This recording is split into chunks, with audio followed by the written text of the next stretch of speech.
Hey guys, what's going on? It's your girl LarJ of LarJ Crochets, and I am here to talk to you about certain stitches in my latest pattern, the Sheldon Slouch. So the pattern is written for yarns that use 5.5mm hooks, and that's just how I measure things. I'm not sure how you guys do it. So the pattern was originally written using Vanna's Choice by Lion Brand, and that one calls for a 5.5mm hook.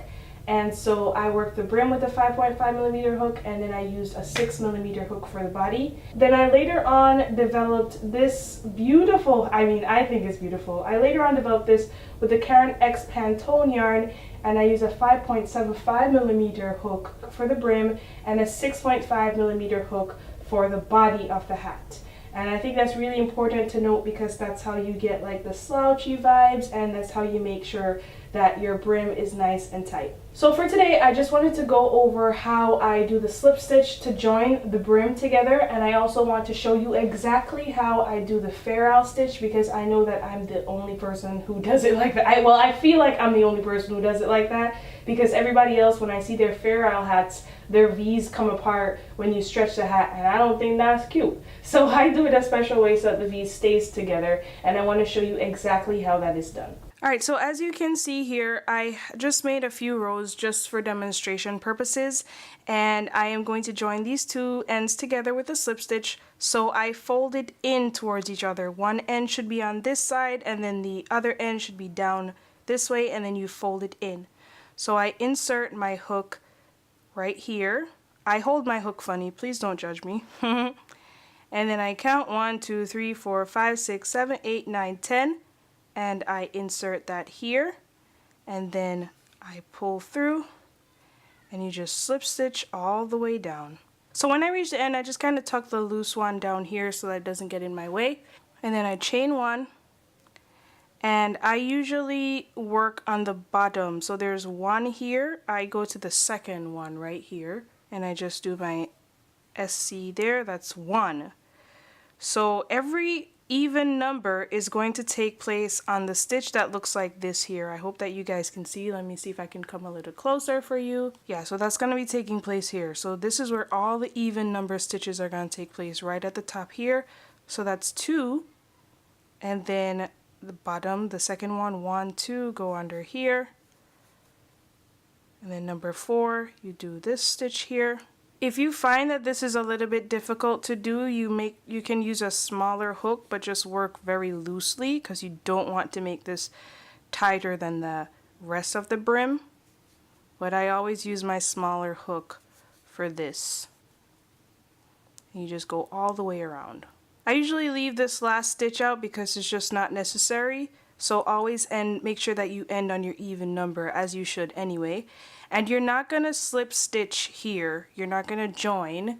You're just going to start immediately with your first shell stitch. So that's 1 DC, 2 DC, and 3 DC.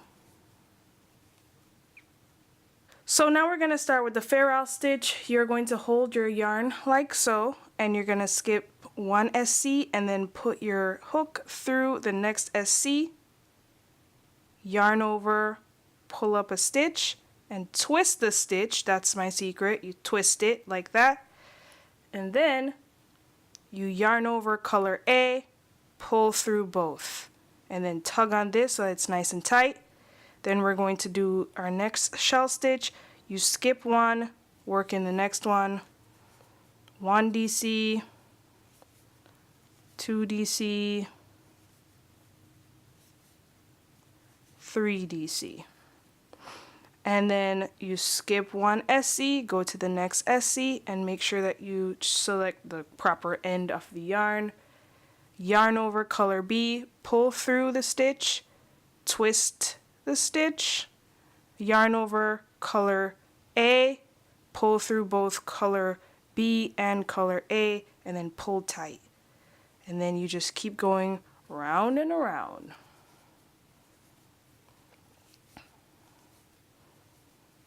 I'm going to complete this row so that you guys can see how I do the next row. Okay, so when you've reached the end, you're not going to join because it's worked in a spiral. So you go here, make your ferrule stitch, This is really hard to do with a camera hovering over me. I'll tell you that, okay? I don't crochet like this in real life. Okay, so now when you're going to do your shell stitch in the fair out stitch, you're going to make sure that you work under both loops like this. That's one. So you're kind of widening the V. And this one looks weird because it was the first one ever.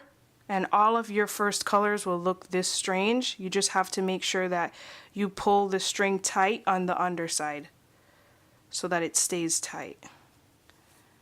Work your regular, you're gonna work your regular fair out stitch. And then this is gonna be a regular looking one. So you go like this.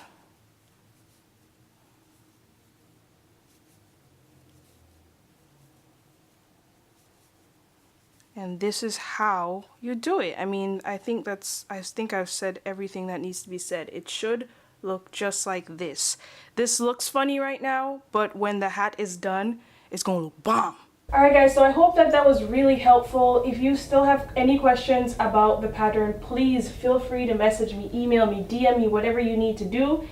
I also forgot to mention that you do have the option of carrying the yarn with you underneath the shell stitch, so that the inside of the hat looks something like this and it's not like messy and a whole bunch of strings. Well, ignore this. If you're working with Karen X Pantone, you're gonna have a lot of ends, unfortunately.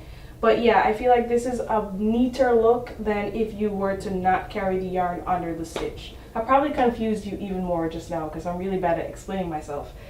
But yeah, if you do everything perfectly, then your hat's gonna come out looking like this, I promise you. It probably looked funny as it was being worked up because I wasn't pulling the V's and making them tight, but if you do that, then everything should be okay. Let me know if you have any other questions, and I will see you hopefully in my next video.